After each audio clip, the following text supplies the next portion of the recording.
אז בואו ניקח בעצם את ה-AI שבנינו או יצרנו איזה מערכת עם המון מידע והמון דאטה, ובואו נראה איך היא עובדת בעצם, איך היא מתקשרת לדברים שאנחנו משתמשים בהם ברמה היומיומית. בואו נדבר על מחירות. אז במחירות בהרבה מאוד מקרים, אגב יש מחקר של הרוורד שדיבר בעצם על זה, שבאמצעות בינה מלאכותית אפשר לשפר ביותר מ-50% את היקף המחירות ו-60-70% את היקף המענה ללקוחות. מה זה אומר בעצם? קודם כל אני יכול לייצר תהליכים של חיזוי, אוקיי? תחזית זה עניין מאוד מאוד מורכב. אני רוצה לבנות תחזית שבעצם לוקחת את כל הדאטה שיש לי ברמה הארגון ואומרת לי מה היכולת שלי או מה הסיכוי שלי לסגור עסקה עם לקוח מסוים. היא יודעת להבין שלקוחות שהגיעו ממקום מסוים, שזמינים בשעות מסוימות, בחתך מסוים, בסגמנטציה מסוימת, הם לקוחות שאחוזי הסגירה שלהם יהיו יותר גבוהים מלקוחות אחרים. ומתי גם כדאי להתקשר אליהם.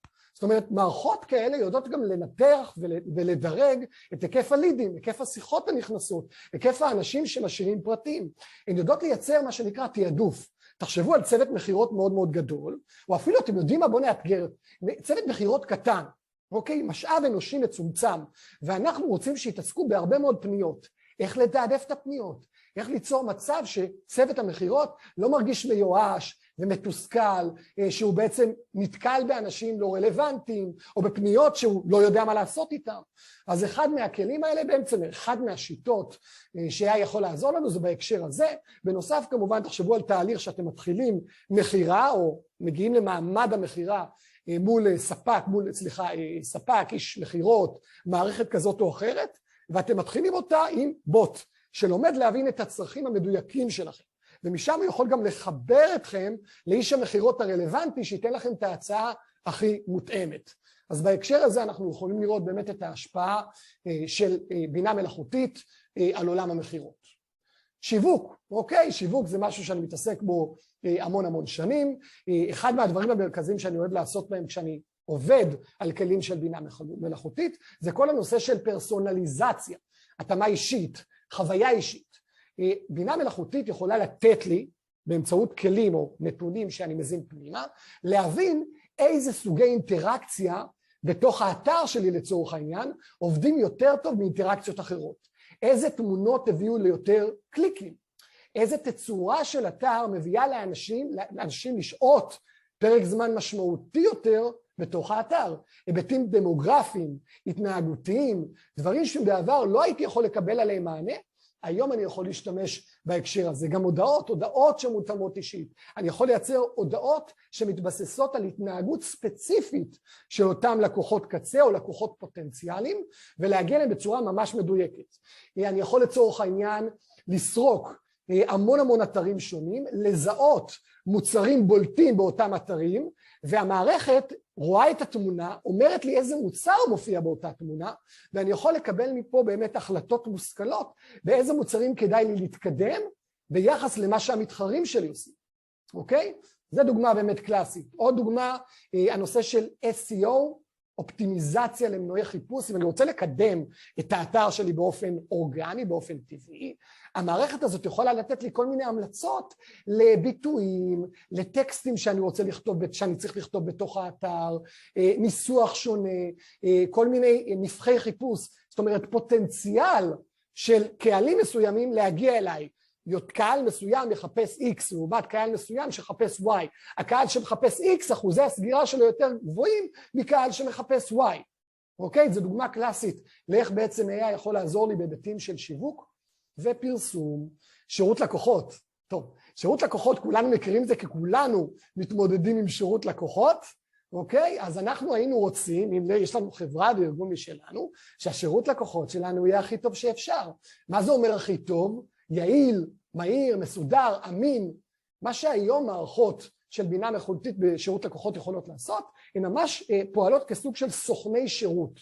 הן נמצאות בחזית, יכולות לקבל אלפי פניות בו זמנית, לנתח אותן, לנתב אותן, לתת מענה ראשוני מיידי, לפני שמגיעים לנציג, לפני שמחכים את האלק 2 דקות, נכון? זה החוק היום, 2 דקות. רבע שעה, לפעמים 20 דקות לנציג, וכבר לייצר לו פתרון ממש בשלבים המאוד מאוד ראשוניים. תחשבו איזה סדר זה עושה לכם בארגון, אם אתם מצליחים לייצר, להנדס מערכת, שנותנת מענה באופן הרבה יותר מהיר, מבלי שבאמת הלקוח צריך להמתין, להיות מתוסכל, ולא להבין בעצם למה הוא לא מקבל מענה לצריכה שלו. אותו כנ"ל לגבי בוט קולי. יש שם מערכות, בישראל זה קצת פחות רלוונטי, זה עדיין לא קיים בשפה העברית, אבל שיודעות לנהל שיח של שירות לקוחות באופן אוטומטי לחלוטין.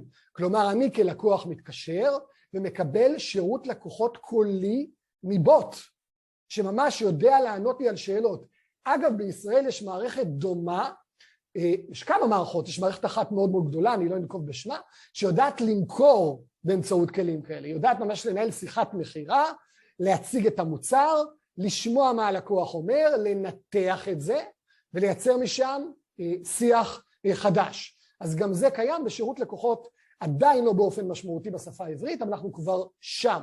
אוקיי? אז כל הדברים האלה בעצם האוטומטיים, אנחנו יכולים להפעיל אותם ולחסוך המון המון משאבים.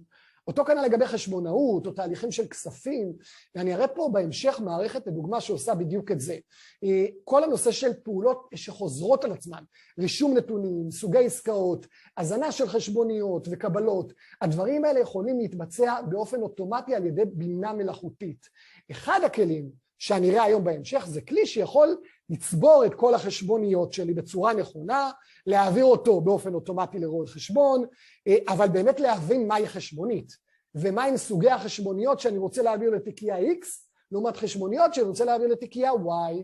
אוקיי, אז גם בהקשר הזה, מערכות AI הן מאוד מאוד מדויקות, זה פותר הרבה פעמים מקרים של שגיאות, שאין מה לעשות, אנחנו בני אדם, אנחנו שוגים כל הזמן, זה בעצם יכול לעזור לנו לייצר פתרונות מדויקים, טובים יותר וכמובן הרבה יותר מהירים ויעילים.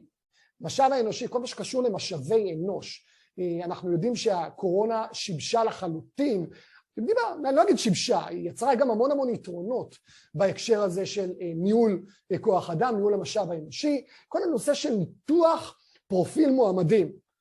מערכות AI היום בתוך חברות גדולות שעושות במשאבי אנוש, יכולות לנתח את חוויית העבודה ולייצר ממש DNA ארגוני. הן יכולות לקחת את כל האנשים שנמצאים ועובדים כרגע בחברה, תחומי העניין שלהם, הדברים שמעניינים אותם, הדברים שהם טובים בהם, ולייצר מזה מה שנקרא DNA ארגוני.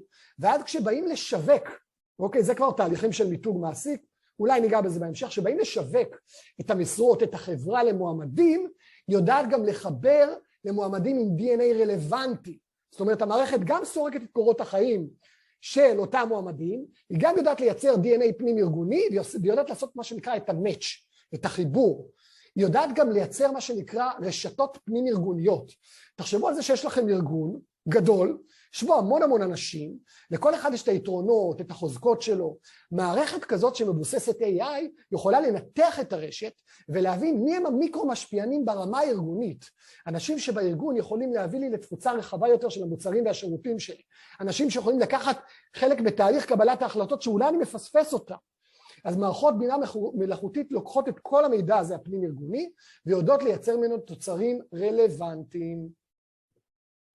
בגדול, ניקח את כל התחומים שדיברתי עליהם עד עכשיו, הם מסתכמים פחות או יותר בשלושה מהלכים מרכזיים. ייעול תהליכים, אוקיי, כל מה שקשור בנושא של אוטומציה, לקחת את כל הדאטה ולייצר פתרונות, צמצום של הוצאות, אם אני יודע לקחת מערכת שפותרת לי בעיות הרבה יותר מהר ובצורה הרבה יותר טובה, אני מצמצם הוצאות, וכמובן למקסם את ההכנסות שלי, לייצר תוכן יותר איכותי, שיווק יותר מדויק, ונדבר גם על זה, על איך אנחנו עושים את זה. אגב, גם לעסקים יותר קטנים, לא רק לארגונים גדולים, המערכות האלה סופר רלוונטיות, ותכף בעצם ניגע בהם. אז זה בגדול שלושת האופנים המרכזיים. האתגרים, כמובן, המערכת הזאת או המערכות האלה טובות ככל שיהיו, הן באות תמיד עם אתגרים, יש בעצם שלושה אתגרים מרכזיים שאנחנו נתקלים בהם היום במערכות AI, הנושא של זכויות יוצרים. אני לא יודע כמה מכם יצא להתעסק קצת במידג'ורני או בדלי או בכל מיני פלטפורמות שיוצרות תמונות באופן אוטומטי, אתם מזינים פשוט טקסט ונוצרת איזו תמונה, אז מאיפה בעצם נוצרת התמונה, איך היא נוצרת? זוכרים מה אמרתי על Machine Learning? יש המון המון דאטה שצריכה להיכנס פנימה. אז איך המערכות האלה מייצרות תמונות? הן סרקו את כל האינטרנט, את כל התמונות שיש בווב, תמונות שיש שם אנשים שיש להם זכויות יוצרים על אותן תמונות, והן מייצרות מכל התמונות האלה סוג של איזה מישמש, חיבור בשביל לייצר תמונה חדשה. אז מה באשר לזכויות יוצרים? מה קורה עם מי שיצר את התמונה המקורית, שהמידע עליה נשלף לתוך המערכת בשביל לייצר את התמונה החדשה? יש פה איזה בעיה, אוקיי? הנושא של פרטיות ומידע, בשביל שלמערכות האלה תהיה היכולת לייצר פתרונות מדויקים, הן צריכות הרבה מאוד מידע, והן דורשות שנוותר על הפרטיות שלנו. אנחנו נתקלים בזה ביותר ויותר אתרים, מערכות שמבקשים או שנאשר שהם צוברים עלינו מידע כזה או אחר. אז אנחנו מאבדים מהפרטיות שלנו כדי שלמערכות האלה יהיה הרבה מאוד כוח בשביל לספק לנו פתרונות מדויקים. עכשיו, פתרונות מדויקים דורשים מה שנקרא משאבים טכניים, הרבה מאוד משאבים, הרבה מאוד דאטה שצריכה להיכנס למערכות ממוחשבות, לנתח, לייצר תובנות, זה דורש הרבה מאוד עבודה.